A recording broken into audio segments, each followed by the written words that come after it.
Ikaw pa talagang may ganang magalit? Nung nangihiram ako sa'yo ng sapatos kung ano-ano sinasabi mo sa akin. Tuwing meron ako, gusto mo makuha mo rin. O masigit pa na dapat ang iyo. Pero kapag meron ka naman, tagun-tago ka at ayaw mo ipahiram kahit saglit. Lahat na lang pinagdadamot mo. Mula gamit, pagkain, hanggang sa atensyon ng mga tao. Wala naman sana tayong kompetisyon, pero parang palagi ka nakikipaglaban. Gusto mo, sarili mo palagi ang mas lamang, ang mas bida. Ang dami mo na sinabi. Para lang sapatos, ganyan mo na ako pagsalitaan. Hindi ako makasarili. Inuuna ko lang ang sarili ko dahil kapag hindi ko yung ginawa, ako naman na mawawalan at mauubusan. Tungkol lang ba to sa sapatos, ha? Kung sa sapatos lang pala, sana mamaltos yung paa mo kakagamit ng sapatos na hindi naman iyo. Sana maparusahan ka sa sobrang kadamutan mo. Tignan ko na lang kung hanggang kailan ka magiging makasarili. Ang magkakapatid ang isa sa unang dapat na nagtutulungan at nagbibigayan. Hindi nakakabuti ang pagiging madamot. Ngunit para kay Chad, ang pagiging madamot ang nagliligtas sa kanya para hindi maubusan.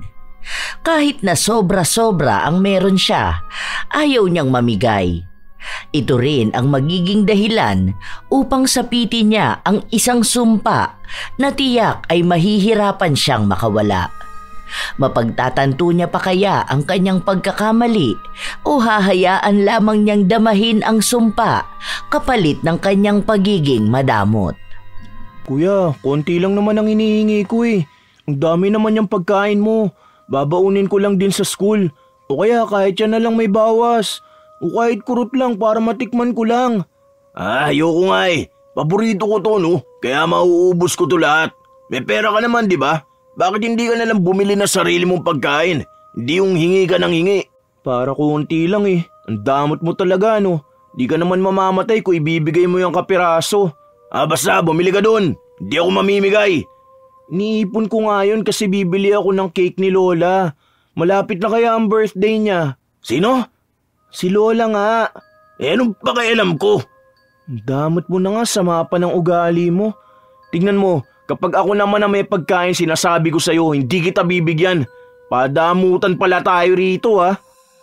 Inis lang ang tanging nararamdaman ni Gab habang palabas siya ng kanilang bahay. May kasama pang pagdadabog ang kanyang paglalakad. 3 silang magkakapatid at ang bunso nila ay kasama ng kanilang ama't ina na nasa Samar. Ang tanging kasama lang ng magkapatid ay ang kanilang lola at minsan ay naroon sa bahay ang isa nilang tiyuhin. Pero mas madalas talaga na silang 3 lang ang magkakasama.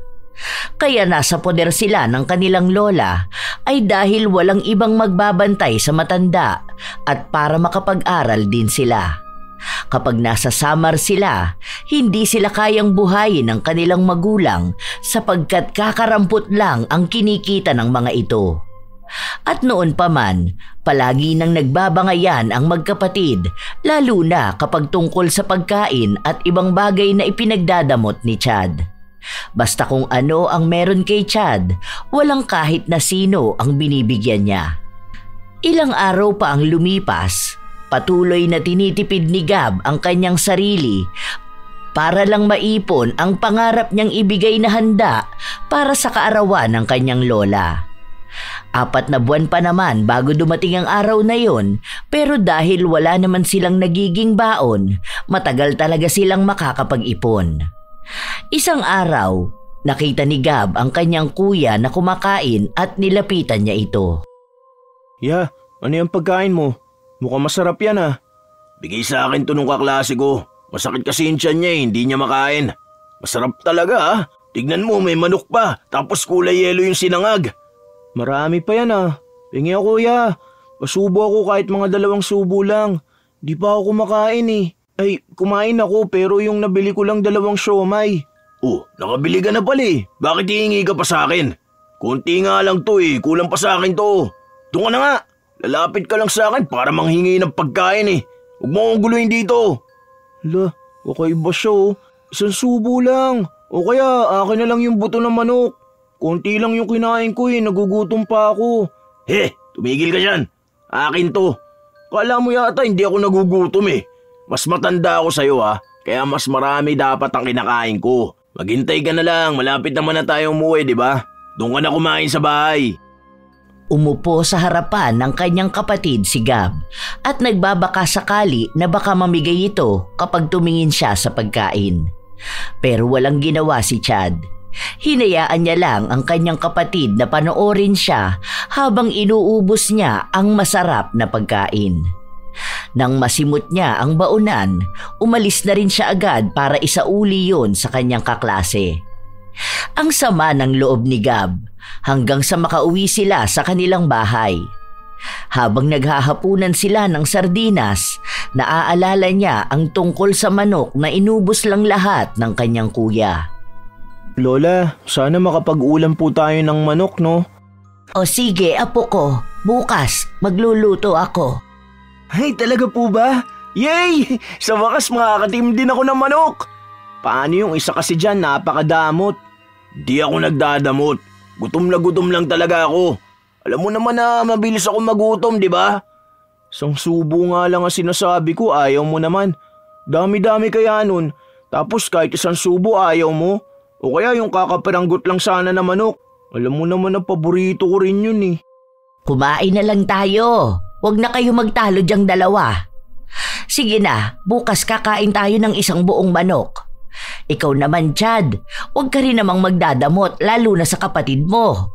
Magkapatid kayo, dapat nagbibigayan kayo. Natahimik na lamang ang dalawa sa pangaral ng kanilang lola. Masayang matutulog si Gab dahil naiisip niya na paggising niya kinabukasan ay makakakain na siya ng masarap na manok. Nasa iisang kwarto lang silang natutulog magkapatid. Pero kahit na ganon, kung ano lang talaga ang gamit na meron si Gab, yon ang nagagamit niya. Dahil kahit na hindi naman kailangan ng kanyang kuya, hindi pa rin ito ibinibigay o ipinapahiram sa kanya. Minsan nga ay nais na lamang din ni Gab na gayahin ng kanyang kapatid, pero sadyang hindi niya kayang ipagdamot ang anumang meron siya.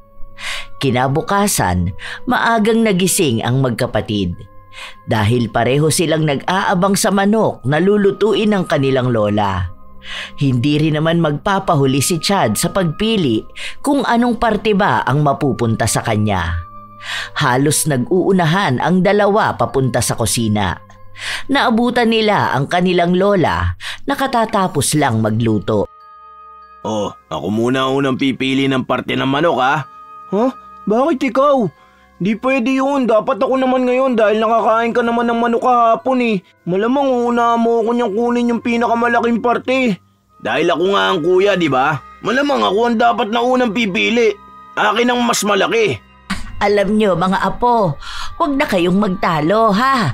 Dahil tig-isang buong manok naman kayong dalawa. Oh, eto na. Huwag nyo na pagtalunan kung kanino ang mas malaking makukuha. Kasi pantay kayong dalawa. Lah, ano po yan, Lola?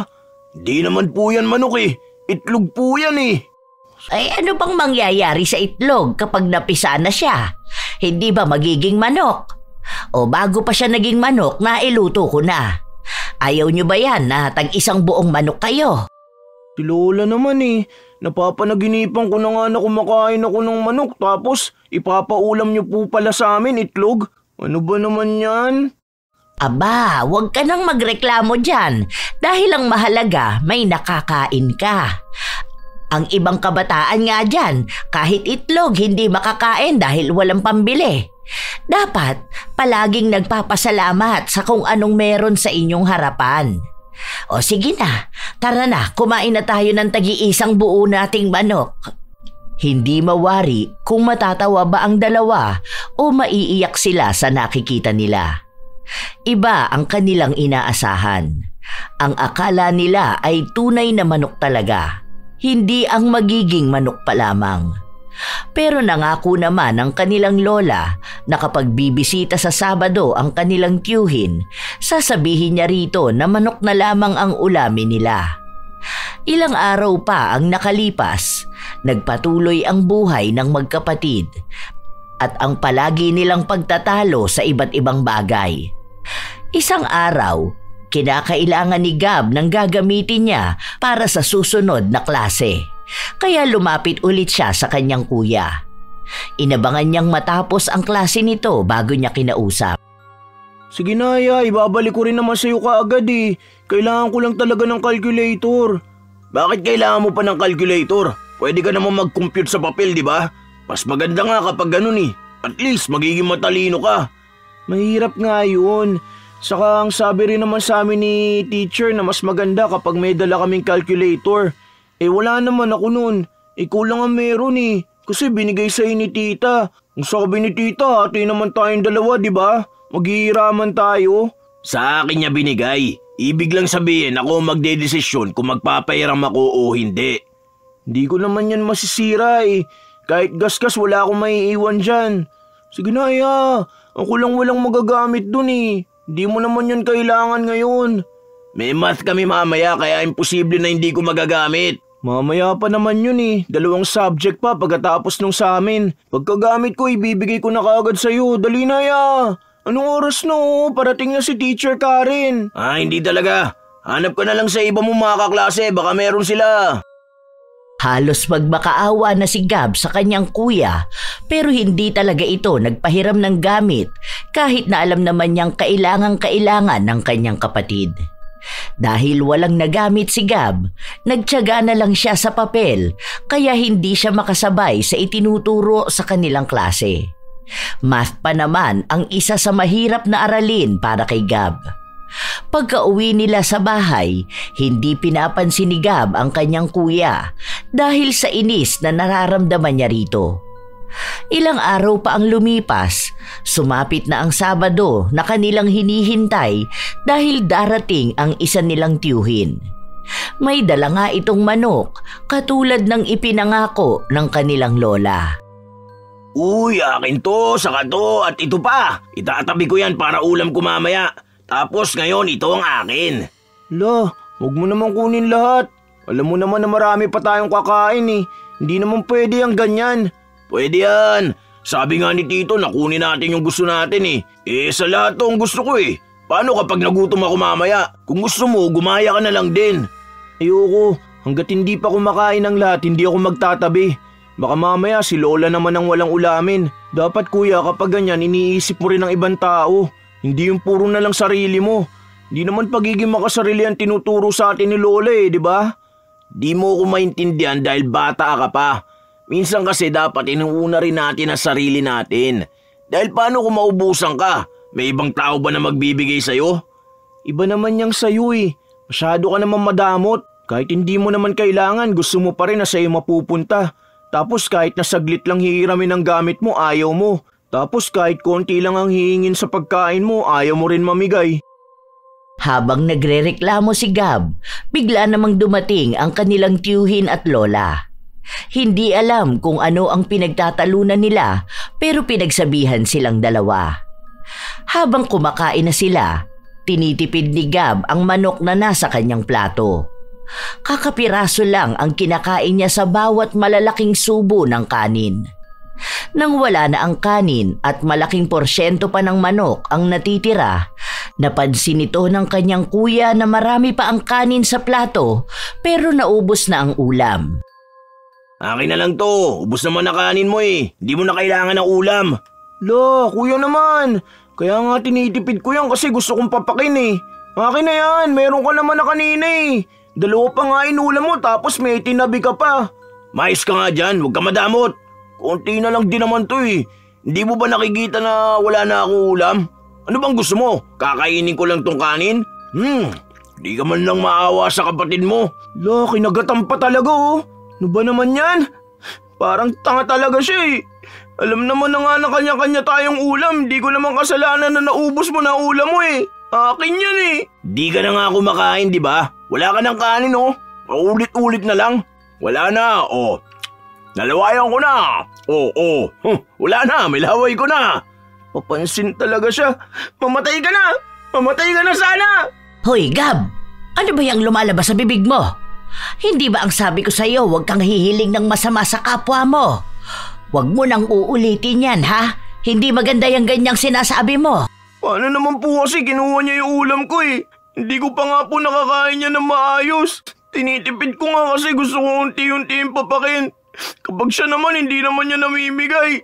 Ang bilis niya kasing kumain, hindi naman siya hihingan. Tapos may nakatago pa siyang ulam. Ikaw rin naman, Chad. Huwag mong aagawan ng pagkain ng kapatid mo o ang ibang tao, lalo na kung meron ka naman na. Mas lamang pa nga ang nakuha mo kaysa sa kanya eh.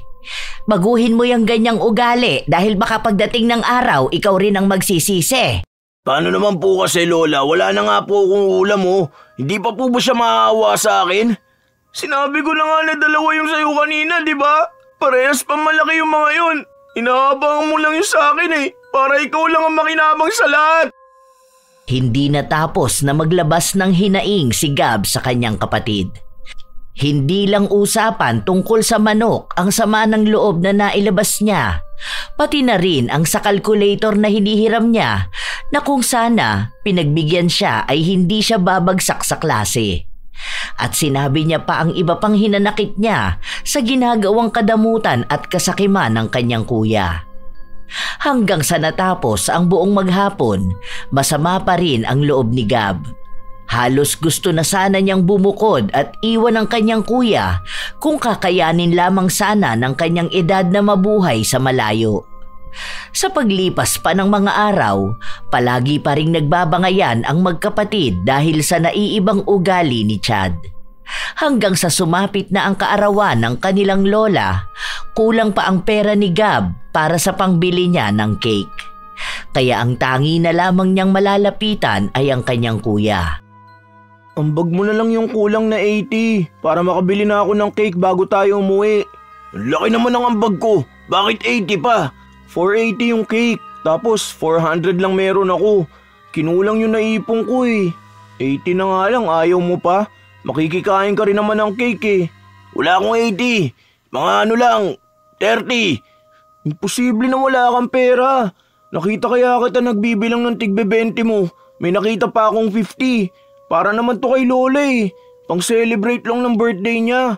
Wala na nga siyang ibang handa dahil yung ihahanda niya sana binigay niya sa atin pambayad sa school. Huwag ka na magkuripot dyan. Noong una ay ayaw pa ni Chad maglabas ng pera, pero sadyang makulit at mapilit ang kanyang kapatid. Labag man sa kanyang kalooban, inabot niya ang hinihinging ambag ni Gab. Kahit na nakauwi na sila, paulit-ulit niyang sinasabi na dapat malaki ang parte niya sa cake dahil malaki ang naiambag niya. Hinahayaan na lang siya ng kapatid na magsalita dahil kahit naman wala siyang ibigay na pera, malaking parte pa rin naman ng cake ang kukunin niya. Masaya si Gab habang hawak niya ang cake ng kanyang lola. Happy birthday po, Lola. Ikaw ang may birthday pero ako po ang may wish. Sana po humaba pa ang buhay niyo. Happy birthday, Lola. May ambag ako sa cake ha. Akin yung banda dun sa gilid, yung maraming icing. Si Kuya hindi makapaghintay eh. Hindi pa nga nagbo-blow ng candle si Lola. Pinapaalala ko lang. Huwag na kayong magtalo mga apo ko dahil kayo lang din naman ang kakain yan. Hindi naman ako masyado sa matatamis na pagkain. Pero maraming salamat at naalala nyo pa rin akong bigyan. Nakakatuwa naman kayo mga apo. Siyempre naman po, La. Ang sabi ng mga tito nyo, sa linggo na lang daw ako hahandaan kasi nga may mga pasok sila. Pupunta sila rito sa linggo, mag-o-order daw yata ng pagkain. Uy, wow! Yan ang gusto ko! Kaya natutuwa ako ngayon dahil hindi ko inaasahan na may pa-cake pa kayo. Sige na po, La. Mag-wish ka na po. Ang wish ko, sana ang dalawa kong apo na ito ay matigil na mag-away. Sana makita nila ang halaga ng isang kapatid. Ang pagtutulungan at ang pagbibigayan. Yun lang ang wish ko palagi. Hindi pa ni Maribel ang kandila at doon na nagmadali si Chad na kumuha ng parte niya. Malaki sa akin ha, may ambag ako dyan. Parehas lang tayo may ambag, Kuya. Umayos ka naman. Huwag ka masyado magalaw. Para ka naman mauubusan yan eh. Hala, kinuha pa lahat ng icing. Paano pa kaya namin makakain to? Habang nagrereklamo ang binatilyo, hinawakan siya sa kamay ng kanyang lola at tiningnan siya nito na para bang sinasabi na hayaan na lamang niya ang kanyang kuya. Dahil ayaw naman ni Gab na mahaluan ng pag-aaway ang espesyal na araw ng kanilang lola, ay hinayaan na lang niya si Chad na kumilos na para bang nasa gyera siya at ayaw maubusan ng pagkain. Kahit nakakaunti lamang naman ang ambag ni Chad, paulit-ulit niya itong sinasabi hanggang sa sumapit na ang linggo at bumisita na rin ang ilan nitong tiyo at tiya. Opo, nagambag kaya ako para sa birthday cake ni Lola. Ako po, pinag-ipunan ko po yun ng ilang months. Hindi po ako gumagastos. Natuwa naman ang kanilang mga tiyahin dahil sa ang babait nila. Halos ikumpara na sila sa kanilang mga pinsan na matitigas ang ulo at magagastos. Dahil naroon ang isa nilang tiyahin na mas may kaya sa lahat, may bitbit din siyang pasalubong sa dalawa. Akin po to, tita. Wow, ang ganda naman po nito. Yun, kasya sa akin ang damit. Tapos ito rin pong sapatos. Salamat po, tita. Akin na lang tong sapatos, ang ganda eh. Meron ka pa naman, di ba? Saka meron ka naman ng damit. Kuya, sa akin nga yung binigay eh. May bag naman at relo na binigay sa'yo ah. Mas marami nga yan, 4 yung binigay sa'yo, sa akin 2 lang. Gusto ko nga rin to sapatos eh. O sige, akin na lang yung relo. Ayoko nga, binigay to sa akin ni tita eh. Basta sa akin to sapatos na to. Mas bagay to sa akin eh. Saka mas matanda ako sa'yo ah. Dapat gamitin mo yung pinaglumaan ko. Kapag mga bago, dapat ako muna. Pinaglumaan eh, kahit nga hindi na magagamit, ayaw mo pa rin ipamigay. Akin na kasi yan, kuya. Dapat makontento ka sa kung anong ibinigay sa'yo. Hindi yung kukunin mo pa, pati yung sa akin. Inawat na lang silang dalawa para hindi na matuloy ang kanilang pagtatalo. Sinabi na lang ng tiyahin nila na ipaubaya na ni Gab sa kanyang kuya ang sapatos dahil pwede naman niya itong hiramin kapag kailangan niya. Pero kahit na hindi sumagot si Gab, alam niya sa kanyang kalooban na kahit nabubulok na ang gamit ng kanyang kuya ay hindi pa rin ito magpapahiram. Nang kinahapunan noon, dumating na ang order nilang handa ni Maribel at habang nagdarasal sila, pasimple nang nagtatabi ng lumpia si Chad sa kanyang plato. Kaya nang kukuha na sila, kakaunti na lang ang nasa lagayan. Dahil medyo malayo si Gab, naubusan siya. Ayaw naman niyang manghingi sa kanyang mga tiyahin dahil nakikita niya na tag-iisa lang sila. Hanggang sa makita niya ang kanyang kuya na nakaupo at tambak ng pagkain ang plato. Pengin naman ako isang lumpia. Wala na dun eh, naubusan ako. Bakit kasi ang bagal mo ha? Huwag ka kasing kukupat-kupad kapag ganyan. Tignan mo nga si na tito, wala rin sila nakain na lumpia. Dapat sakto lang kasi kinukuha mo, lalo na kung may mga tao ring hindi pa nakakakain. Hindi ko naman kasalanan na hindi sila nakakuha eh. Kaya mo na, okay lang yan. Sila pwede naman bumili ng ganito eh. Minsan nga lang ako makakain ng lumpia oh. Kahit na natatakam ang binatilyo sa kinakain ng kanyang kuya, hinayaan na lamang niya ito. Palagi na lang masama ang loob ni Gab sa kanyang kuya na para bang ayaw na rin niya itong maging kapatid. Ilang araw pa ang lumipas, nakita na lamang ni Gab na suot ng kanyang kuya ang bagong damit na bigay sa kanya. Kuya, ano ba naman yan? Bakit mo naman ginamit yan? Hindi ko pa nga yan nasusuot eh. Iramin ko lang naman dahil lalabas ako. Hindi ka naman nagpaalam sa akin eh. Saka ang dami mo dyan damit. Yan na nga lang yung matinukong damit, gagamitin mo pa. Huwag ka madamot ha. Kapag nangihiram sa'yo ang kuya mo, dapat palagi ka nagpapairam. Huwag mo akong pinagdadamutan dahil baka kapag tumanda na tayo, wala kang makuhang tulong mula sa akin. Ikaw tutulong? Kailan ka pa tumulong ha? Talaga bang wala akong naitulong sa'yo? Last month, nagpatulong ka sa akin maggupit ng mga nasa brochure dahil kailangan nyo yata yung sa scrapbook project nyo, di ba? Oh, tulong na yun. Dapat magpasalamat ka. Tuwing tutulong ka, kailangan may sumbat din eh, no? Last month pa yun. Bakit? Ilan na ba naitulong ko sa'yo nitong mga nakaraan, ha? Ah, ganon. Gusto mo pala ng sumbatan? Umiinit na ang tensyon sa magkapatid at dahil naririnig sila ng kanilang lola, lumapit ito sa kanila para awatin sila. Hindi ba kayo nagsasawa na palagi na lang kayong nag-aaway na dalawa? Paano ba naman kasi yan si Gab, Lola? Walang ibang ginawa kundi ang punahin ako. Tapos hihiramin ko lang naman tong damit niya dahil gagala kami ng mga kaibigan ko. Ayaw niya pang ipahiram. Ibabalik ko rin naman to sa kanya mamaya eh. Paano naman po kasi la? Alam na nga niya na hindi ko pa yan nagagamit eh. Gusto niya kasi siya na lang palagi ang makikinabang sa lahat ng bagay. Di naman ako madamot. Nagpapahiram naman ako, nagbibigay ako. Pero kapag siya, ang dami niya pa sinasabi. Tapos hindi rin naman magpapahiram. O bakit mo nga naman kasi ginagamit yung damit niya, Chad? Ang sabi po kasi ni tita na maghiraman na lang po kami. Hindi ibig sabihin na yon ang sinabi ng nagbigay sa inyo. Hindi nyo na rin gagalangin at re-respetuhin ang may-ari ng gamit, di ba? Mano man lang sana na magpaalam ka ng maayos. Hindi naman madamot ang kapatid mo. Basta ayusin mo lang ang pagsabi sa kanya. Kung sasabihin niyang ayaw niya dahil hindi niya pa nagagamit, maghintay ka kung kailan pwede. At ganun din ang gawin mo sa kapatid mo. Huwag kang magdadamot kapag siya naman ang may kailangan. Alam mo, dadalawa lang kayong magkakampi sa ngayon. Mga bata pa lang kayo, ganyan na kayo mag-usap at magtalo. Paano na yan kapag tumanda na kayo? Ha? Paano kung ang isa sa inyo nakakailangan ng tulong, pero dahil parehas kayong nagdadamot sa isa't isa, hindi na kayo tutulong? O kung tutulong man kayo, may kasunod na yung walang katapusang sumbatan.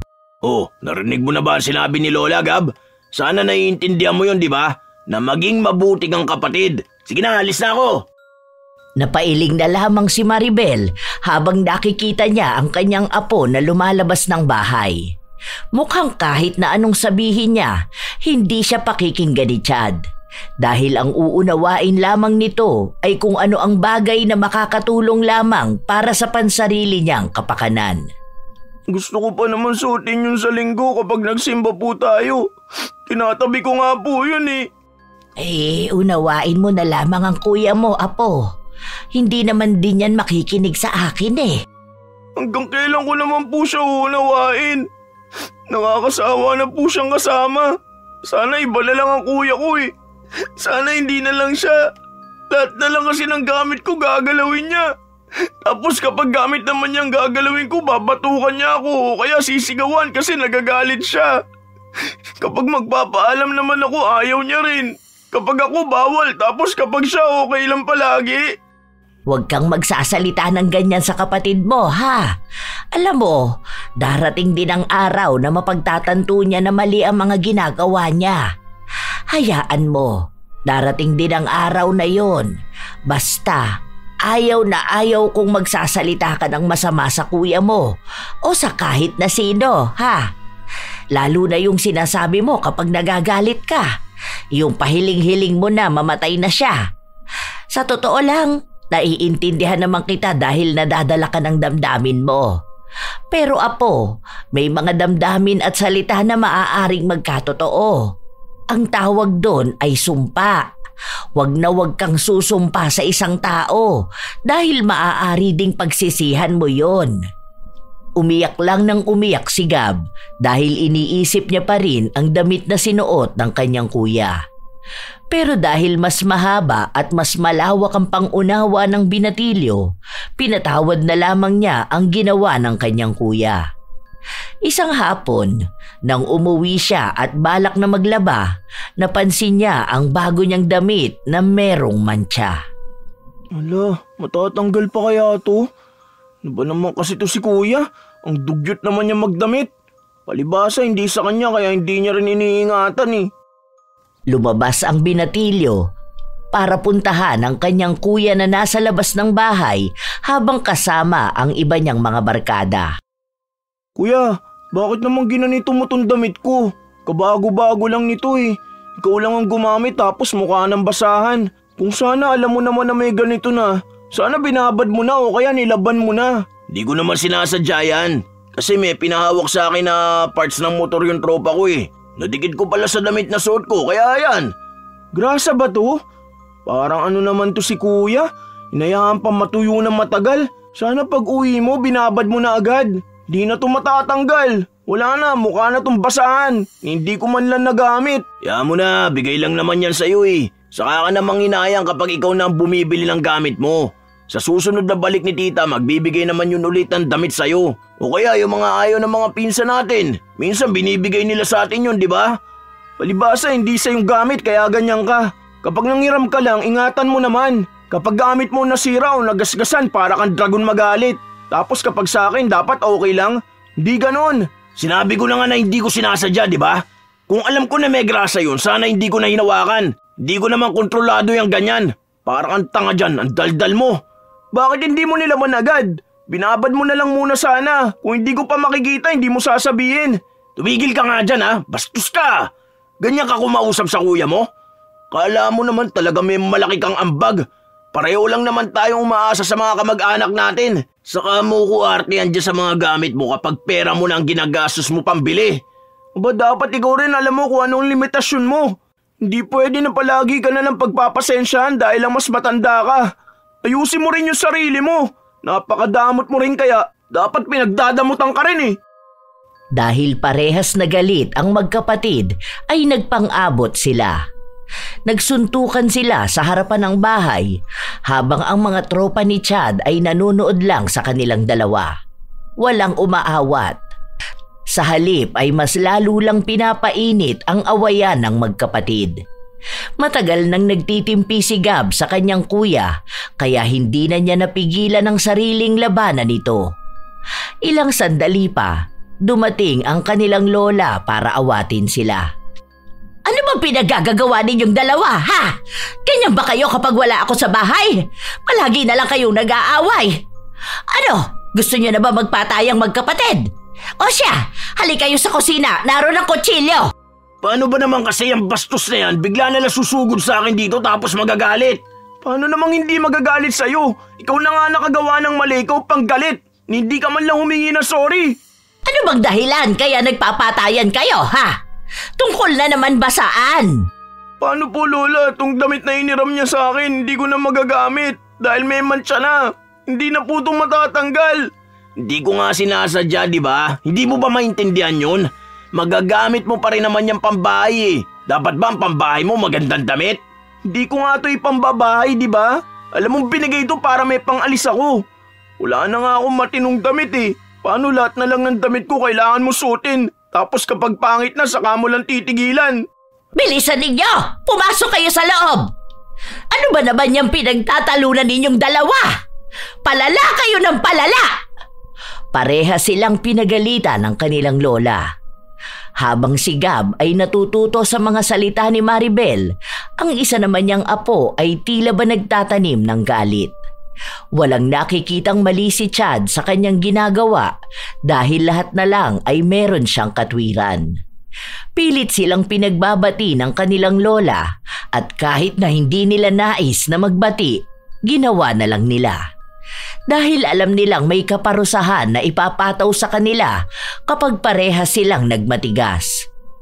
Sa paglipas muli ng mga araw, may mga pagtatalo pa rin ang magkapatid, lalo na kung tungkol ito sa pagiging madamot ni Chad. Isang araw, kinausap na naman ni Gab ang kanyang kuya para sa isang pakiusap. Ayoko nga, minsan ko lang nagamit yun. Di ko naman yun masisira eh. Kailangan ko lang naman ng masusuot na sapatos para sa sports fest. Sasali-sali ka kasi ng basketball tapos wala ka naman pala magagamit na sapatos.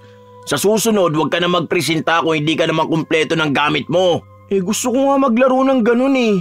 Luma na yung sapatos ko. Kita mo naman na tanggal na yung nasa ilalim. Di ba ang sabi ni tita maghiraman tayo ng sapatos?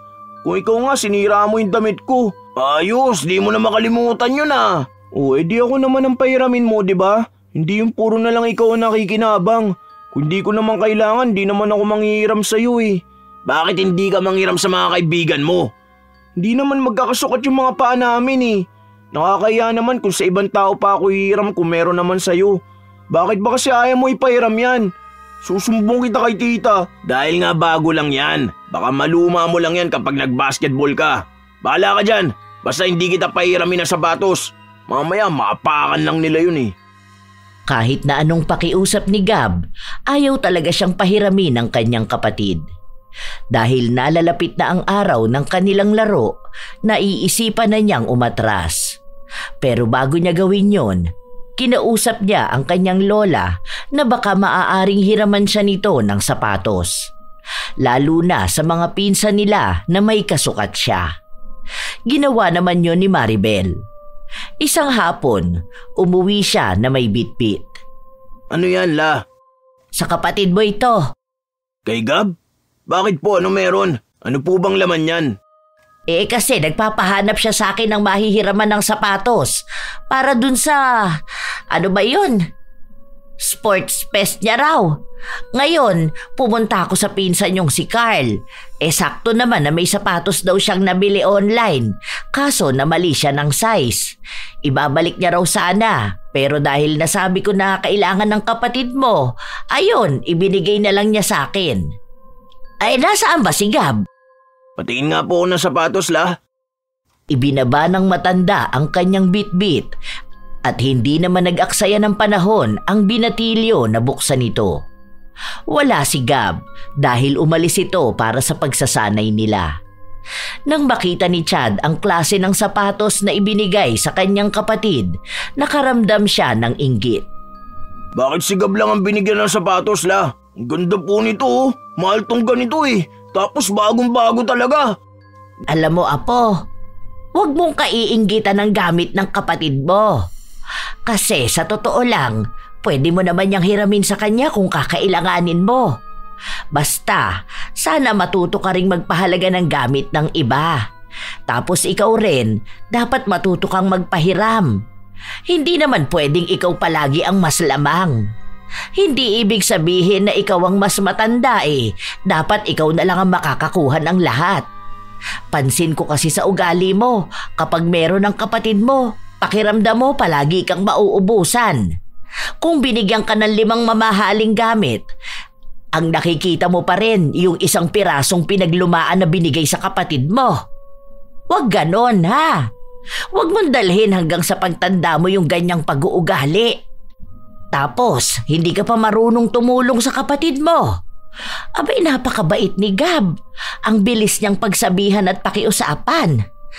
Alam mo, kahit pasabihin mo ngayon na wala ka namang mapapala sa kanya at hindi ka hihingi ng tulong balang araw, nako, babawiin mo yan sa oras na si Gab na lang ang maaasahan mo. Pero sana, wag naman dumating ang araw na pagdadamutan ka na rin niya. Katulad kung paano mo siya pinagdadamutan ngayon.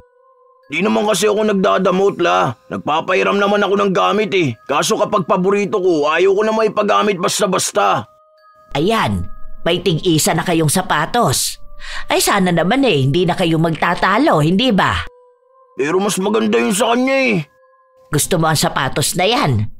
Ay sige, nasaan ang sapatos na bigay sa'yo ng tita mo? Ipapalit natin. Ayoko, La, gusto ko rin yun eh. Ipapahiram ko na lang sa kanya yun. Pero sa akin pa rin yun at itong bagong sapatos. Ay hindi pwede ang ganyan. Huwag kang manlalamang ng kapatid mo. Akin na yan at ibibigay ko yan mamaya kay Gab. Nababalot ng inggit si Chad. Masama ang loob niya at may pagtatampo. Dahil iniisip niya na mas paborito si Gab kumpara sa kanya. Sa tuwing nakikita niya ang sapatos ng kanyang kapatid, nabubuo sa kanya ang isang plano. Gusto niyang kunin yon. Buwan na ang lumipas hanggang sa sumapit na ang araw na maglalaro na sina Gab. Maagang umalis ang kanyang kuya dahil may aasikasuhin pa raw ito sa kanilang paaralan. Matapos magbihis ng binatilyo, hinanap niya ang kanyang sapatos na nasa ilalim lang ng higaan. La, nakita niyo po ba yung sapatos ko? Naku, hindi. Abay, saan mo ba inilagay? Ang natatandaan ko, nasa ilalim lang po yun ng higaan namin eh. Nandito po yung karton kaso wala naman yung sapatos. Baka naman inilabas mo na. Sandali, eto ang walis. Tingnan mo at baka nasuksok dyan sa dulo. Wala po talaga eh. Wala, nasa naman na yun? Di pa naman pwedeng mawala yun. Ano pong gagamitin ko? Anong oras na po? Ay, nasaan naman yun napunta? Ay, baka naman napansin ng kuya mo. Asaan na ba si Chad? Wala na po siya, kanina pa siya umalis. Ang napansin kong suot niyang sapatos yung bigay sa kanya ni tita. Naku naman, ano ba to? Hindi pwedeng mawala yun, wala akong magagamit. Patuloy silang naghanap ng isang bagay na hindi naman nila makikita sa loob ng bahay. Pawis na si Gab sa kahahanap pero wala siyang napala. Hanggang sa dumating na ang kanyang mga kasamahan at sinusundo na siya. Sinabi niya sa mga ito na nawawala ang kanyang sapatos at baka hindi siya makasali sa laro. May dalang isa pang sapatos ang kaibigan niya pero maliit yun at hindi masyadong kasya sa kanya. Okay na yan, di na lang ako magsusuot na medyas. Pilitin na lang pagkasyahin, kaysa naman wala akong maisuot, di ba? Kahit na naiipit na ang paa ng binatilyo, pinilit niya pa ring isuot ang sapatos. Para lang may magamit siya. Kumikirot ang paa niya, lalo na sa may bandang kuko. Nahihirapan siyang maglakad pero hindi na lamang niya ito pinansin. Ang iniisip niya ay ang magiging laban nila. Isa pa naman siya sa inaasahang magpapanalo sa kanilang koponan. Habang lumilipas ang oras, sa bawat pagtakbo niya, pagbangga sa mga kalaban ay mas lumalala ang sakit na nararamdaman ng kanyang paa. Dahil nawawalan siya ng lakas, hindi niya naibibigay ang buo niyang kakayahan. Natambakan na sila ng mga kalaban. Opo, promise, gagalingan ko na ngayon. Medyo makirot lang ang paa ko pero kaya ko po. Kahit na nauubos na ang kanyang kumpiyansa sa sarili, pinilit pa rin ang binatilyo na ibuhos ang lahat para sa laro. Hanggang sa hawak na niya ang bola at sa pagtakbo niya, hindi niya sinasadya na tumama ang sapatos ng kalaban sa kanyang sapatos. Nasaktan siya ng sobra dahil parabang nabali ang buto ng mga daliri niya sa paa. Ang sakit! Bumagsak siya sa sahig at agad niyang hinubad ang sapatos. Pansin niyang nangingitim ang kanyang mga kuko sa paa. Hindi niya rin masyadong maigalaw ang kanyang paa. Nakaramdam siya ng kahihiyan, lalo pat may mga taong nakapalibot at nakikita siyang naging isang talunan. Dismayado ang mga mukha nila, lalo na ang mga umaasa sa kanyang ipapanalo ang laban. Halos maiyak ang binatilyo dahil sa kahihiyan at sa sakit na kanyang nararamdaman. Ilang sandali pa, nakita niya ang isang pamilyar na sapatos. Nang makita niya kung sino ang may suot, nakita niya ang kanyang kuya. Doon na siya unti-unting nakaramdam ng galit. Pinauwi si Gab matapos nagamutin ang kanyang paa pero hindi pa ulit siya maaaring makatakbo o makalakad ng maayos. Ay, Diyos ko po, ano ba namang nangyayari sa iyo, Apo? Sinabi ko naman kasi sa iyo na huwag mo nang ipilit suotin yung sapatos. Tingnan mo, namatay na ang mga kuko mo sa paa. Dahan-dahan lang po lang, sakit po. Uminom ka ng gamot para mawala yung kirot. Namagana yung paa mo. O sige, mamaya hahanapin ko ang sapatos mo. Maglilinis ako rito. Huwag niyo na pong hanapin la. Alam ko na po kung sino may suot. Nakita ko siya kanina eh. Nakita ko po mismo si kuya. Ang kuya mo? Sige, kakausapin ko yun mamaya at pagsasabihan ko. Nanatili na lamang muna sa loob ng kwarto si Gab habang pinapagaling niya ang kanyang mga paa. Nawala ang kirot nang uminom siya ng gamot pero hirap pa rin siyang makalakad ng maayos. Gabi na nang umuwi si Chad. Hindi pa siya nakakapasok ng bahay ay panay na ang daldal sa kanya ng kanyang lola. Siya ang sinisisi kung bakit nasaktan ng kanyang kapatid pero walang naging tugon ang binatilyo at kinakatwiran niya na hiniram niya lang naman ang sapatos.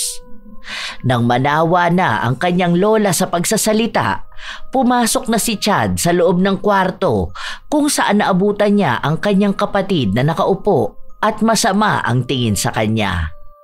Talo ang team nyo ah. Paano hindi kami matatalo? Napauwi ako ng di oras. May next na laro pa naman eh, okay na yun. Bakit mo naman ginamit yung sapatos ko? Tinakas mo pa talaga kasama yung sapatos mo. Anong pag-uugali yan? Sinubukan ko lang naman, ang lambot nga sa paa eh. Ibabalik ko rin naman. O ito na, kung nagagalit ka. Ngayon mo pa ibabalik kung kailan nagkaganito na ako? Kinuha mo ng sapatos ko tapos ipinagdamot mo pa rin yung sapatos mo. Kung sana hindi ka naging madamot sa akin, hindi kami matatalo. Hindi ako mapapahiya. Hindi ako magkakaganito. Ako pa talaga ha? Di naman talaga magaling ang team nyo eh. Ikaw ang madamot. Para hihiramin lang, ayaw mo pa? Paala mo naman, sa'yo talaga yan. Sabi nga ni Lola, okay lang na maghiraman tayo eh. Ayusin mo yung pananalita mo sa akin, baka sapakin kita. Di naman ako madamot at nagpapahiram ako. Pero sana matuto ka magpaalam. Hindi yung hanap kami ng hanap ni Lola. Para namang hindi mo alam na may laro ako eh. Inunahan mo pa talaga akong gamitin yan. Ayan na nga, di ba? Binabalik ko na sa'yo para matigil ka na sa kangangawa mo dyan parang bata. Ikaw pa talaga may gana magalit? Nung nanghihiram ako sa iyo ng sapatos kung ano-ano sinasabi mo sa akin. Tuwing meron ako, gusto mo makuha rin. O masigit pa dapat ang sayo. Pero kapag meron ka naman, tagun-tagu ka at ayaw mo ipahiram kahit saglit. Lahat na lang pinagdadamot mo. Mula gamit, pagkain hanggang sa atensyon ng mga tao. Wala naman sana tayong kompetisyon eh. Pero parang palagi ka nakikipagdaigan. Gusto mo sarili mo palagi ang mas lamang, ang mas bida. Ang dami mo na sinabi. Para lang sapatos, ganyan mo na ako pagsalitaan. Hindi ako makasarili. Inuuna ko lang ang sarili ko dahil kapag hindi ko yung ginawa, ako naman ang mawawalan at mauubusan. Tungkol lang ba to sa sapatos ha? Kung sa sapatos lang pala, sana mamaltos yung paa mo kakagamit ng sapatos na hindi naman iyo. Sana maparusahan ka sa sobrang kadamutan mo. Tignan ko na lang kung hanggang kailan ka magiging makasarili. Buong puso ang panunumpa ni Gab sa kanyang kuya. Nawala na sa kanyang isipan ang mga payo ng kanilang lola na wag magbibitaw ng masamang salita laban sa mga taong kinagagalitan nila. Dahil na rin sa sobrang sama ng loob ni Gab, hindi na sila nagpapansinan ng kanyang kuya kahit pa nakatira sila sa iisang bubong. Kahit na magkasalubong sila sa labas, hindi na sila nagkikibuan. Para bang nagtitiis na lamang siya hanggang wala pa ni isa sa kanila ang handang umalis at magpakalayo-layo. Isang Sabado, dumating ulit ang kanilang tiyahin. May dala itong mga gamit na padala ng kanyang asawa na nasa ibang bansa. Pinapili niya ang magkapatid kung ano ba ang gusto nila. Kunin nila kung ano ang sa tingin nila ay magagamit nila at iwan sa kahon ang hindi. Apo, bakit hindi ka pa maghalongkat? Ito tingnan mo. Bagay sa iyo tong pantalon na to. Hindi ba ganito ang gamit ng mga kabataan ngayon? Uy, ang ganda niyan la. Akin na lang po yan. Sa kapatid mo nga ibinibigay ko. Mamaya na lang po ako la. Yung maiiwan po, yun na lang po ang pagpipilian ko. Uy, ang ganda ng sandals na to Di ba ito yung ginagamit kapag may mga hiking? Original pa Akin na lang to Baka kasi biglang magkayayang umakyat ng bundok ang mga tropa ko eh. Nakatitig lang si Gab sa kanyang kuya na halos kunin na ang lahat. Nang matapos ito, saka naman siya pumili. Pero nang makita niya ang isang maliit na bag, kinuha ito ni Chad at sinabi na gusto niya rin yon at hindi niya lang napansin. Okay na po tong 3 damit. Salamat po, tita. Ayun lang ang meron, tita. Wala na bang iba? Hindi ka na nga nagpasalamat, naghahangad ka pa ng iba? Kung may iba pang ibibigay, malamang para naman sa mga kamag-anak natin. Di lang naman tayo ang dapat binibigyan. Kaya nga sabi kunin lang yung kailangan kasi yung iba ganun din ang gagawin. Bakit? Kailangan ko naman itong mga to Ang gaganda Nice! Kahit na maraming nakuha si Chad, nagkaroon pa rin siya ng interes sa nakuha ng kanyang kapatid. Tinitingnan niya kung alin sa mga damit na yon ang gagamitin niya. Dahil magaling na rin naman ang paa ni Gab, nakakapaggala na ulit siya. Nang minsan siyang lumabas ng bahay, ginamit ni Chad ang isa niyang damit. Uy, ayos to Pumuti ako sa kulay ng damit. Ganito talaga mga bagay sa akin eh. Di ko lang to kinuha dahil akala ko hindi kakasya sa akin. Nasaan ba yung sapatos ni Gab? Lahat ng suot ng binatilyo ay gamit ng kanyang kapatid. Lumabas siya kasama ang kanyang mga kaibigan. Dahil hindi niya sapatos ang kanyang gamit, kung maglakad siya ay ginagasgas niya talaga ito. Hindi siya umiiwas sa mga basa na maaaring makasira ng sapatos. Naaapakan din ang mga kaibigan niya pero hindi siya nagagalit. Naiisip niya na kung luluma man yon o masisira ay hindi naman kanya. Habang naglalakad-lakad siya, nararamdaman ni Chad na parang nagsusugat ang kanyang paa. Naisip niya na baka naninibago lang siya. Nang makauwi siya, wala pa rin si Gab kaya hindi nakita ang ginawa niya. Aw! Di naman nasugat na to.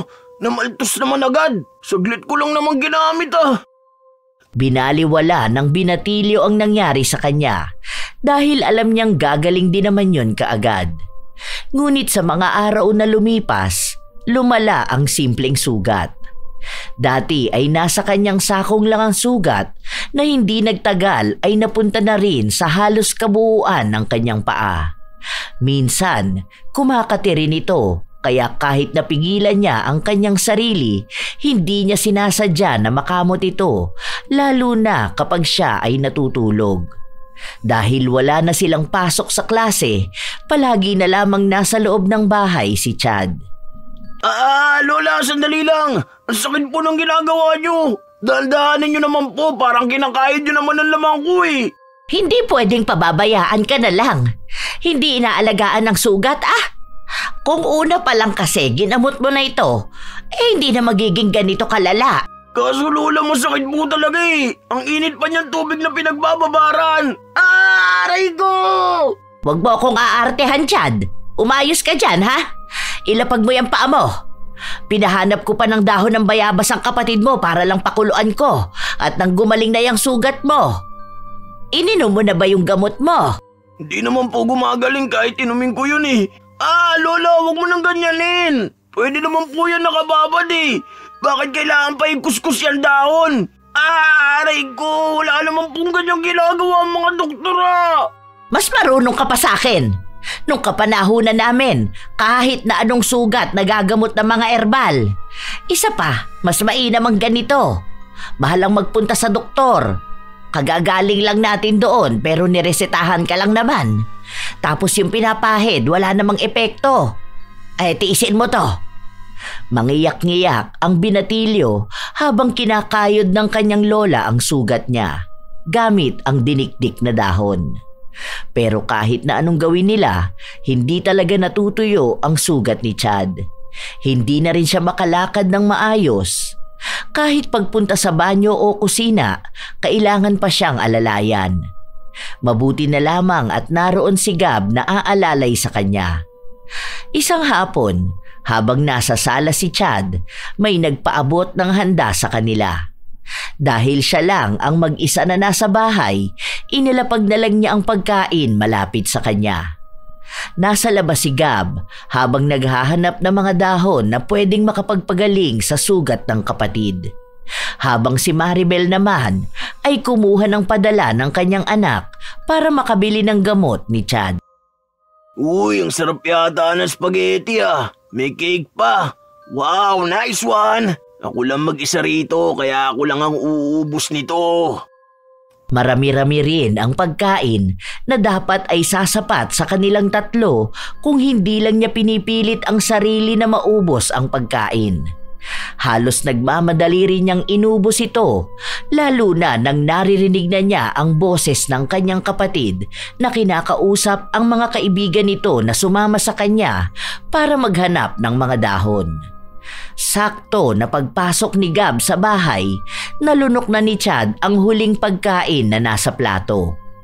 Nakita pa ng binatilyo na inilapag ng kanyang kapatid ang plato na pinagkainan nito. Ano yung kinakain mo, ya? Wala. Bigay lang ng kapitbahay. Birthday yata. Ano yan, spaghetti, ganun? Wala na ba? Wala na, naubos ko na. Konti lang naman yun Nagugutom na ako tapos wala naman kayo. Kaya inubos ko na lang agad. Di ko naman alam na darating ka na Kala ko kasi mamaya pa. Di ka man lang nagtira kahit konti. Alam mo naman na paborito ko yung spaghetti. Sana man lang hinati mo na lang, di ba? Sana habang kinakain mo yung bigay sa'yo, naisip mo rin naman ako kaya si Lola. Ang init-init sa labas Kung saan-saan na nga ako nagpunta para lang makahanap nito mga dahon na ginagamit pambabad dyan sa paa mo. Tapos muntik pa ako makagat ng aso. Di ko nga alam na darating ka na, di ba? Pero alam mong uuwi pa rin naman ako Pwede naman niyang itabi mo dyan hanggang sa makauwi ako. Sabihin mo hindi na nagbago yung ugali mo. Kung hindi lang ako naaawa kay Lola, hindi ako kukuha ng mga dahon eh. Hayaan ko talagang mabulok yung paa mo. Sama mo, napakadamot mo talaga kahit na kailan. Wala kang konsiderasyon sa mga taong nakapaligid sa'yo. Gusto mo kunin talaga lahat. Gusto mo kapag may ibinigay, iyo lang talaga. Tunay na masama ang loob ng binatilyo dahil hindi niya akalain na hindi pa rin pala kayang magbago ng kanyang kuya kahit na may nangyayari na sa kanyang hindi maganda. Pero kahit na ganoon si Chad, hindi pa rin nawala ang pag-aalala ng kanyang kapatid sa kung ano man ang nararamdaman niya. Sa paglipas kasi ng mga araw, hindi pa rin gumagaling ang sugat sa paa ng binatilyo. Ang dami na nilang ginawa. Kung ano-ano na ring gamot ang iniinom ni Chad. Halos lahat na nga yata ng klase ng herbal ay nagamit na nila pero wala pa ring epekto. Ayoko na ng ganito. Sobrang sakit talaga. Tapos hindi ko alam kung gagaling pa ba ako o hindi na. Tapos ano na mangyayari sa akin kapag hindi na ako gumaling? Eh di baka sa bahay ka na lang forever. Di ka nakakatuwa ah. Ano bang gusto mo? Malamang hindi ka naman nakamugagaling eh. Ano pa bang pwede mong gawin? Di ka naman pwede sa labas. Ewan ko kung hindi lang awin yung sugat mo, di ba? Saka makakapag-aral ka pa ba? Makakapunta ka pa ba sa school? Eh sinong bubuhay sa akin kung hindi ako makakapagtrabaho? Wala. Sino bang tingin mo? Dapat magsipag ka sa pag-aaral para magkaroon ka na maayos na trabaho. Yan naman talaga ang gusto ko para matulungan ko si nanay. Pero kapag sa'yo, ewan ko. Niisip ko kung paano kita tutulungan napakadamot mo naman kasi. Sobra, para matulungan ko sina Lola. Magkapatid tayo, malamang dapat magtutulungan tayo, di ba? Lah, galing mo naman. Kung ubusan at pagtaguan mo nga ako ng pagkain parang hindi tayo magkapatid eh. Hanggang ngayon nga kahit ihiram lang ng gamit mo ayaw mo. Tapos gusto mo pa na tulungan kita? Uy, ang galing mo naman. Ngayon pinapatunayan mo na hindi ka talaga dapat binibigyan. Di ako nagdadamot dahil kapag ganito na wala ako, wala naman tutulong sa akin eh. Di pa ba tulong ang ginagawa namin ni Lola? Bakit? Tingin mo ba meron ka talagang dapat ipit-ipitin at ipagdamot na malala? Walang-wala ka nga ngayon eh, pero kami ang nagpapakapagod sa'yo. Kung alam mo lang, kating-kati na ang katawan ko kakapasok sa talahiban para lang makahanap ng mga dahon-dahon na hindi ko naman alam ang pangalan. Kung sino-sino nang nilalapitan ko para malaman kung paano magagamot yan sugat mo. Mahirap kasi sa'yo kuya.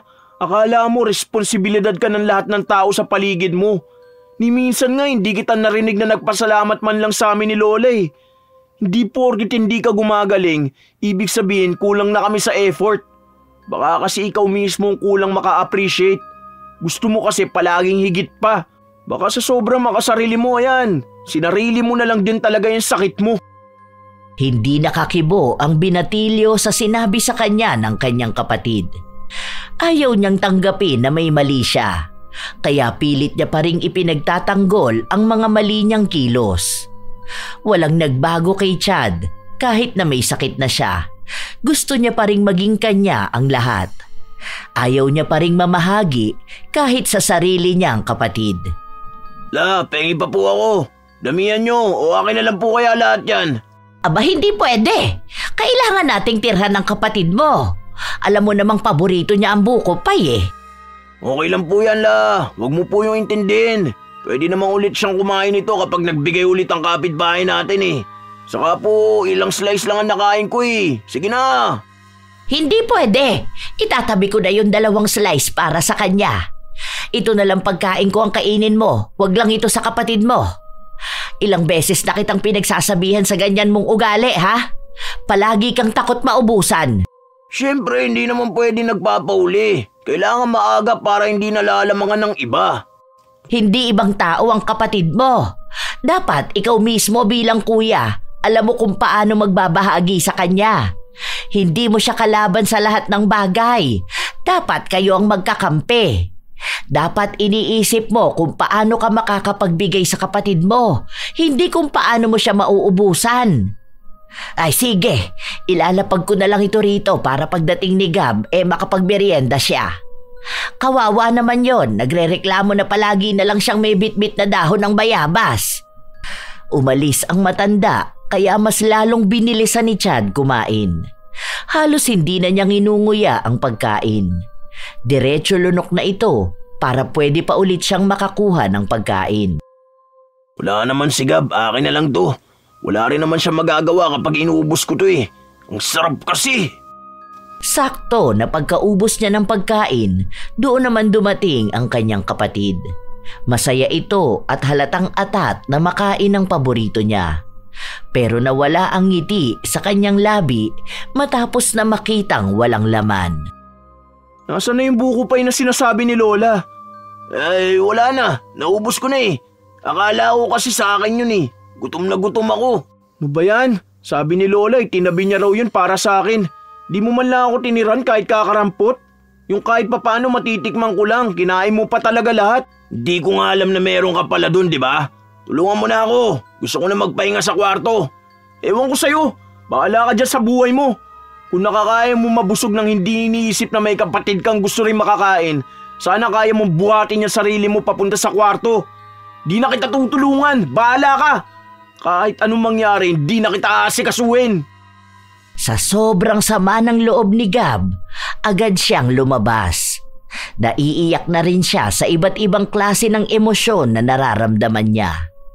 Pagod, gutom, galit, lahat na nagsama-sama.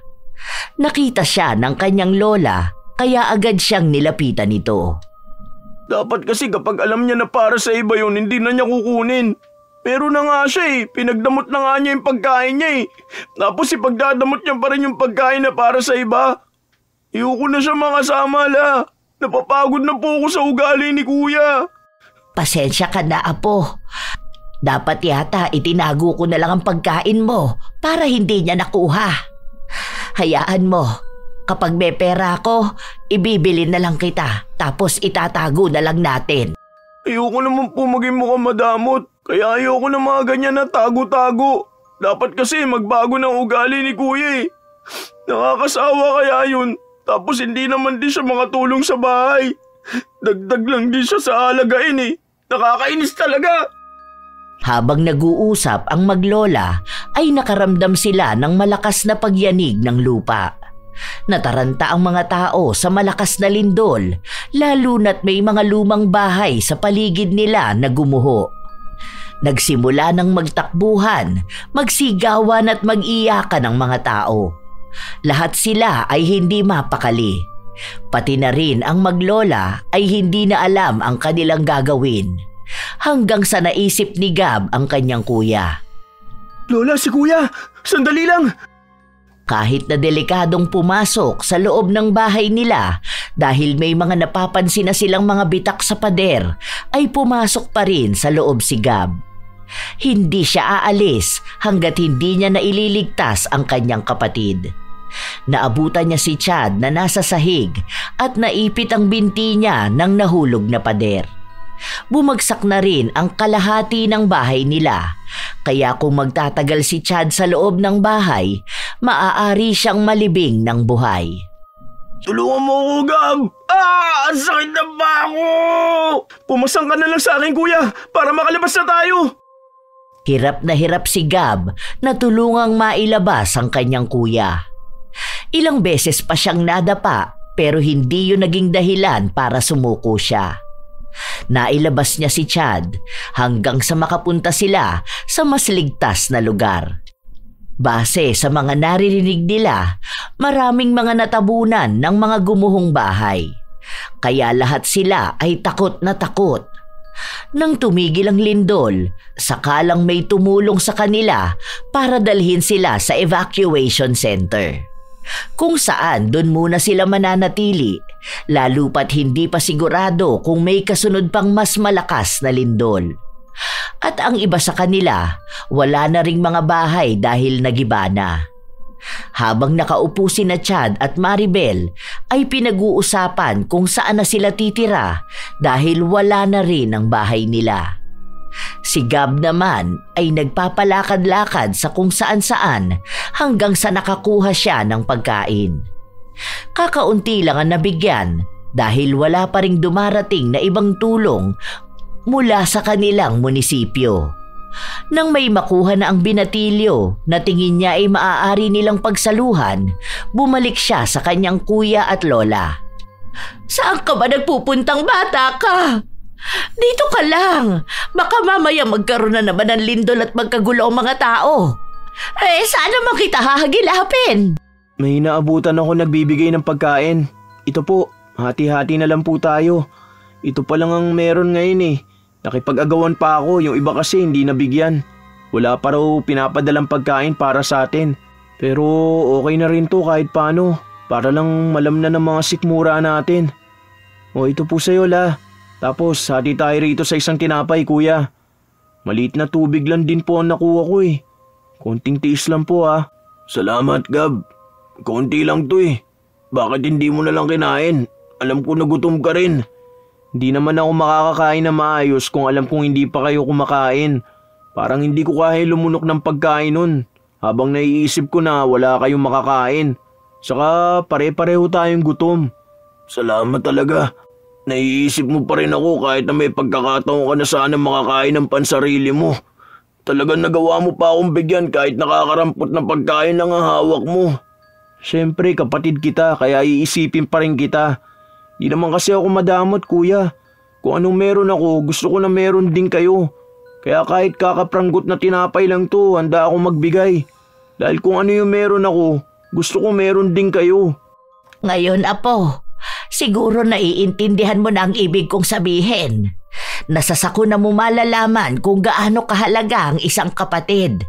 At kung bakit hindi ka dapat nagdadamot sa kapwa mo para hindi ka rin nila pagdadamutan kapag nangangailangan ka na ng tulong. Opo, tama nga po kayo. Sorry po. Sorry Gab. Lalo na kapag palagi kita inuubusan ng pagkain o kaya pinagdadamot ko sa iyo yung mga gamit na meron ako. Hindi ko tinatanggap na makasarili pala talaga ako eh. Hanggang sa dumating na ang ganitong panahon, nakakailanganin ko pala talaga ng tulong. Sorry ah. Pangako, kapag naging maayos na ang lahat, hindi na ako magiging madamot. Alam ko na ang ibig sabihin ng pagtulong, pag-aalok at pagbibigay. Hindi maganda ang nangyaring sakuna, pero maganda ang naging dulot nito para mapagtanto ni Chad ang mga kamalian na nagawa niya. Dahil may sakit siya, hindi pa rin siya makapaglakad. At kung hindi dahil sa kanyang kapatid, marahil ay malilibing siya ng buhay. Dahil nasira ang kanilang bahay, nakituloy muna sila sa iba nilang kamag-anak habang ang mga tiyuhin nila ay nag-ambagan para maipaayos muli ang bahay. Mas matibay na ang pundasyon. Nang makabalik sila sa dati nilang bahay, ipinakita na talaga ni Chad ang pagiging kuya niya at ang pagbabago niya. Tuwing may darating na biyaya, hindi na lamang sarili niyang kapakanan ang kanyang iniisip, kundi ano rin ang dapat na para sa kanyang mga kapatid. Matagal na panahon din ang inabot bago tuluyang naghilom ang kanyang sugat sa paa. Palagi siyang tinutulungan at inaalagaan ng kanyang kapatid. Hindi nila alam kung paano nagsimulang matuyo ang sugat na yon, pero alam nilang malaki rin ang naitulong ng kanilang mga dasal. Ang dati niyang ugali na naging dahilan kaya siya naisumpa ng kanyang kapatid ay nabago na niya. Sa paggaling niya, isa itong senyales ng panibagong buhay. Ipinangako niya rin na hindi na ulit siya babalik sa pagiging madamot at makasarili. Nang sumapit na siya ng tamang edad at nagkaroon na ng trabaho, doon niya mas lalong nabigyan ng magandang kahulugan ang pagiging mabuting kuya at mapagbigay na kapatid. May pasalubong ako. Ito ang paboritong buko pie ni Gab. Wow, ang galing ah. Alam na alam mo talaga kuya kung anong gusto ko. Aba, syempre naman. Ako pa ba makakalimutan ko? Ilang slice sa akin dito? Ilan sa'yo, La? Aba, isa lang ang kaya ko. Isa kay Lola, di may 7 pang maiiwan. 4 sa'yo, kuya, tapos 3 sa akin. Ating kapatid, ah. Itong isa na sobra, hatiin pa natin. Inagatan ko na, ah. Iyon na tong kalahati pa. Ating kapatid na yan. Ibig sabihin, pantay. Kuha ka ng ruler para makita kung pantay talaga. Naging masaya sila dahil sa malaking pagbabago ni Chad. Dahil natuto na rin siyang tumulong, pati ang isa pa nilang kapatid na nasa probinsya ay tinutulungan na rin niya. At ang isa sa pinaplano niya ay ang makaipon ng pera para makasama na nila ang kapatid nilang yon at ang kanilang ina. Simula nang magbago ang pananaw ni Chad sa pagbabahagi ng tulong, napansin niyang naging maganda na rin ang daloy ng swerte sa kanya. Hindi katulad noon na tila ba may nakaharang sa lahat ng kanyang ginagawa. Naisip niya na maaaring kaya hindi niya nakukuha ang lahat ng plano niya ay dahil alam ng langit na hindi niya maiingatan at mapapahalagahan yon ng maayos. Baka maging mas lalo lang siyang makasarili at kahit ang sarili niyang mga kapatid ay talikuran niya. At nang dumating ang araw na alam na niya ang tunay na halaga ng pagbibigay, doon na dumaloy sa kanya ang magandang buhay. Dahil sa pasya ng langit, na mapapamahagian niya rin ang mga taong tunay na nagmamalasakit sa kanya. Mayroon talagang mga taong makasarili o mga tao na madamot. Ang taong madamot ay hindi laging nababase sa kung nagbibigay ba siya ng pagkain o nagpapahiram ng gamit. May mga tao namang madamot sa kaalaman dahil nais nilang sila lang palagi ang magaling. Pero minsan, ang kadamutan din ang nagdadala sa kanila para sa isang pagkakataon na sila lang din ang mahihirapan. Kapag ang isang tao ay madamot, unti-unti siyang iniiwasan ng mga tao sa paligid niya. Nawawala ang tiwala ng iba at nasisira ang magandang ugnayan. Ang pagiging makasarili ay hindi lamang nakakasakit ng damdamin ng iba, kundi nakakapinsala rin sa sarili dahil sa oras ng pangangailangan, wala ring handang tumulong. Mas mabuti ang maging bukas palad at matutong magbahagi sapagkat ang kabutihan ay bumabalik din sa taong gumagawa nito. Kapag marunong kang magbigay, mas lalo kang minamahal, iginagalang at pinagkakatiwalaan ng iba. Tandaan na huwag magiging madamot, lalo na kung ikaw din na may nagnanais ng tulong. Minsan, may pagkakataon na akala mo'y hindi mo nakakailanganin ng tulong ng iba, pero darating ang araw na sila lang din ang iyong maaasahan. Matutong maging mapagbigay dahil ang kamay na marunong magbigay ay hindi kailanman mawawalan ng biyaya. Kayo rin ba mga apo ay may kakilalang taong madamot? Hindi lang tungkol sa pagkain o gamit, kundi sa ibang aspeto pa. At ano naman ang inyong opinyon sa kwento ng magkapatid na Chad at Gab? Ibahagi nyo naman at nais ko itong mabasa. Naway nasiyahan kayo at may natutunan sa ating bagong kwento ngayon. Shout out sa ilan sa mga masusugid na tagapakinig ng mga istorya ni Lola Telang. Jelly Lastra, Ana Lubarlita at sa Barlita family, Iza Bianca Taroza, Miss Chinita, Lyra Jane, Rose Guevara, Beauty and Your Best, Jamin. Shout out din sa mga taga-Talipapa na sina Mama Juliet Ramirez, Papa Lenny Ramirez, Tita Grace, Tita Seling, Nanay Feli, Tatay Angkwan, sa asawa niyang si Berto at anak na si Arjan. Shout out kay Abby, Tita Tessie, Jasmine, Kaizen, Milrose Galvez, Lynn Mesa, Sonia S., Edmund Ceniza.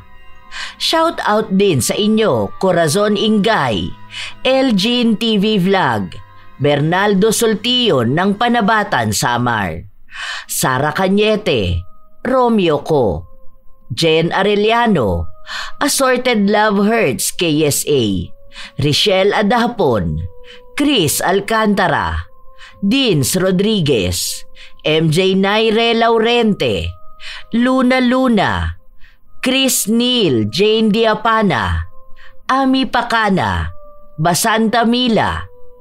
Salamat sa pakikinig nyo, Marjorie Abaro at sa ladies ng GH team. Millicent Manuel, kay Jetlyn Manuel at sa mga nakikinig sa GT Gatsis. Ann Ganda, Rose Ann Romasanta, Elez Zel, Flordelis Clapero at sa mama niya na si Florida Dal ng Misamis Oriental.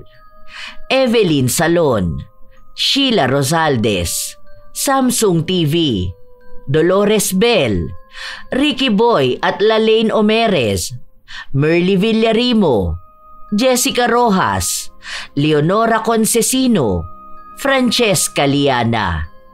Shout out sa inyo, Beth Mercado, Elizabeth Hardenil, Hayashi J. Megan, Evelyn Reyes, Elizabeth Dunca, Chat Advincula, Vivienne Baterbonia, Jerlyn Arbado, Lynn Caones, Neri Uy, Jenna Nolasco, Laika Reyes, Tutsi Roll, Florence Hervasio, Ami Gay Escalon Molly, Kimberly Pahadan.